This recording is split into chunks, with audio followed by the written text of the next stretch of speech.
Soc en David Raventós. Avui inicio el meu tercer dia de vaga de fam per exigir la declaració d'independència unilateral als parlaments de Catalunya i Escòcia.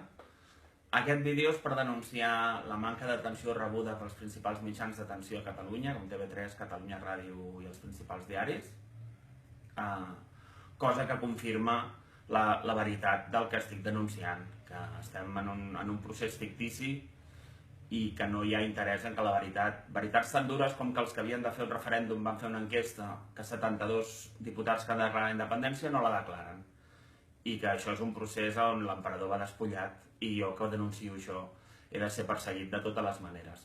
Us demano que feu arribar aquest vídeo a tots els mitjans de comunicació de Catalunya i que inundeu les xarxes socials per exigir, en un país on qualsevol irrellevància és notícia, que una persona que no necessita fer-ho i que no té cap interès directe es declari en vaga de fam per exigir la independència hauria de ser notícia. I si no és notícia, aquesta és la notícia. Quin tipus de país tenim? És això Corea del Nord? És aquest el país que volem? No. Jo vull la independència per canviar-ho tot, per fer un país net, per fer el millor país del món. Visca Catalunya lliure.